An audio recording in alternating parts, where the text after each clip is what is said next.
Dear ones, welcome to my channel and thank you all for your love and support. Please do like and subscribe, as it does allow my channel to grow and for me to create more great content that supports you on your journey of healing through self-love. As you know, in all relationships, we get attracted to the person who recreates the emotional experience that we had as children. It is the emotional experience that is our addiction. And while we think we get attracted to a person who resembles our father or our mother, that's not actually true. So we go back in our minds to our childhoods and how we predominantly felt during this time. And the reason we do this, why we have attracted this into our lives, is to awaken and to evoke the same emotional experience as we had as a child. And if you consider the next intimate relationship you had in your life, you will see the same emotional experience, and this will repeat until you choose to change your course and to awaken, because awakening frees yourself from the conditioning. Some of us need to practice reparenting the self on a daily basis because of our childhood trauma. Daily, we do these things. So what do I need to make today go smoother for me? How am I feeling? What would make me feel better today? Consistently ask yourself what you feel and what you need. I feel frustrated. I need a break. I feel tired. I need a rest. I feel overstimulated. I need to watch the clouds go by for a while. Become super loving to yourself. What do you need to hear today? Is it that I'm wonderful, that I love myself, that I'm really freaking proud of me and what I've achieved so far? And then what would be fun for me, and how can I bring more fun into my life today? Don't do things out of obligation, which means you need to hold a lot of boundaries. Sometimes you need to consciously sift through or filter your life so that it is not overpacked and jam-packed with everything all the time, because that does create anxiety. Remember, dear ones, that you have lived in survival mode for far too long, and it is time to refuse to do that to yourself any longer. Now, there are 5 wounds of the soul: betrayal, rejection, abandonment, humiliation, and injustice. It's important to understand these 5 core wounds because the majority of human beings experience them in some way, shape, or form. And I need to totally validate this. It is totally valid to feel these emotions. So what then that cycles into is that it allows self-betrayal, self-rejection, self-abandonment, and self-humiliation, which makes it become a perpetual cycle. It becomes that cycle because you then traumatize yourself from something that happened years and years ago. And the messed up part about it is that you may not even be conscious of it. Humiliation, an antidote to that can be self-respect. If you respect yourself outstandingly, that then becomes the standard in which others interact with you. Rejection. The antidote is self-acceptance, because no one can reject you if you accept yourself. Go ahead, try it. Betrayal would be self-loyalty. Are you loyal to your non-negotiables, to your boundaries? And what behavior will you accept? Are you loyal to your own principles? Are you loyal to even know what they are?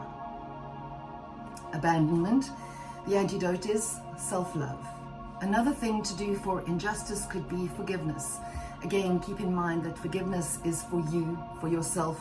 It's not even for the other person. If you don't forgive the people who might have wronged you, then you're carrying that venom within you until you choose to forgive it and let it go. So open up, expand, allow your heart to expand, and that way you can forgive them so that you can move forward. The answer to unlearning that old conditioning is to make the choice. It's a choice to love yourself every day. Healing does not take place the instant you are aware of that trauma. Healing takes place as we are faced with those conditions, as we are triggered again, as those patterns resurface, and we reprogram ourselves on a daily basis to do things, to see things, to experience things, and then to react differently. This doesn't really bed in from the first time we do it either. We have to constantly reprogram, because when we originally were conditioned, it happened over a long period of time, and often during our formative years, where our learning consisted of only having that same pattern being presented to us as the only way of doing things, of being good, of gaining approval, of decreasing conflict, of trying to bring harmony into our lives. And that happened day in and day out. It didn't just happen and that pattern stuck. We were told something was hot and that it would burn us, but how many times did we burn ourselves before we learned that we shouldn't touch it?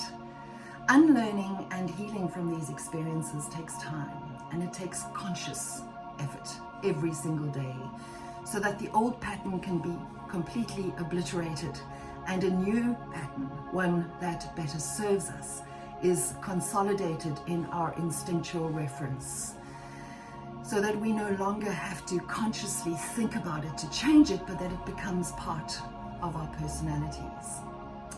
Dear ones, healing is not fun. It's uncomfortable and it's hard and it takes work on a daily basis. Some people choose even not to heal because of how hard it is, but we are worthy of being whole, and we don't deserve to live our lives in pain all the time. Remember, we cannot heal a wound if we keep poking at it and picking at it and undoing the healing that we've already affected. But once we do truly heal that wound, it no longer hurts us. And that is when you know you have healed, and when that old trigger gets up in our faces and we rise to the occasion, seated comfortably in our power, and face it with love, self-love, instead of the hurt and pain that so easily makes us react like we did in the past. I chatted to a friend recently who was promoted really, really well, and she said she felt bad because someone who used to be her boss is now reporting into her. And I told her to stop feeling bad, because she was promoted because of her hard work, because of her merit, and because she does that job better than any other candidate. That is who she is, and to feel bad about that is effacing her ability so that she doesn't shine her light. Shine that light, baby. Shine it so very bright. The very talented Ferreira Swan wrote, "Contrary to popular belief, self-awareness, health, and peace do not come simply from letting go of the past and avoiding the hard things. In a world that promotes so much toxic positivity, sitting in your pain is one of the bravest acts of self-love. Perhaps inner growth isn't in the forgetting, but in the remembering and being changed by what we learn. May we experience self-compassion and healing when we allow ourselves to feel beyond what hurts." So dear ones, embrace your trauma and all of the vulnerability and the anxiety that it has given you. Accept what it has done to you. Your experiences are part of who you are and have triggered the choice you have made to start your healing journey. Letting go is not forgetting, and forgiving is not forgetting. Scars from that trauma will always be with you. The difference is that because you have known the pain of that trauma, you respect yourself and you love yourself way too much to allow those things to happen to you again. Validate those emotions and feel compassion for yourself. When a toddler is learning to walk and falls on its first attempt, you don't scold that toddler, no. You encourage it, you pick it up and help it to try again. When you plant seeds in the garden today, you don't go to the place you planted them tomorrow, and when they haven't sprouted yet, you don't shout and scold the seeds because they have not grown into a tree yet and are not bearing fruit. Have compassion for yourself. as you go through this healing process. And for those people pleasers, start pleasing yourself in the same way as you always used to please others, doing those things for yourself that you did for others, and start being for yourself who you have always been for others. Remember, you're not defined by someone else's expectation of you. So give yourself grace and room to evolve as you rediscover who you are. Be patient with yourself as you grow in this process. Be proud of yourself for setting boundaries that express self-love. Support those you love without sacrificing yourself or your peace. You may not be everybody's cup of tea, and that's quite okay. You are your own cup of tea. Trust yourself and your intuition. And choose. I choose to talk positively to myself right now. I deserve to treat myself with kindness. I'm a capable and awesome person. No matter what I'm struggling with right now or what I've struggled with in the past, I am capable of amazing things.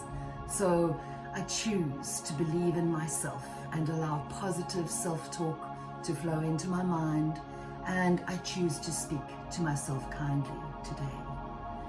I am no longer available to people and things that make me feel like shit. There's a lovely song by Avery Anna called the Self-Love Song. I will drop a link to it in the description box below that you may probably identify with.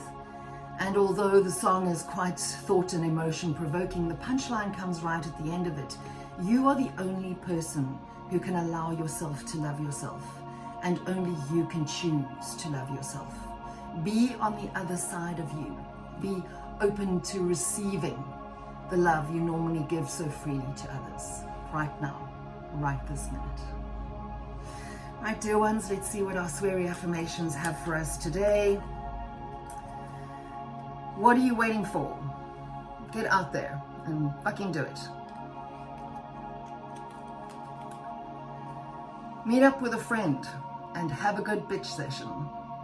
It's really very, very cathartic to vent your frustrations. And fuck, yes I can. I can love myself wholly and unconditionally today and every day. And now, dear ones, as we end off the session today, we're going to take our deep breath in, and as we draw in our deep breath, we draw in all of that beautiful golden light, the golden light of positivity that reminds us that we are divine in our goddessness. And as we hold that breath, we allow it to fill our cells, fill our auras, fill our bodies, fill our spirits, and exude out from us. And then we breathe out and let go of all of the negativity, like we're blowing up a balloon. So let's breathe in and hold it and breathe out.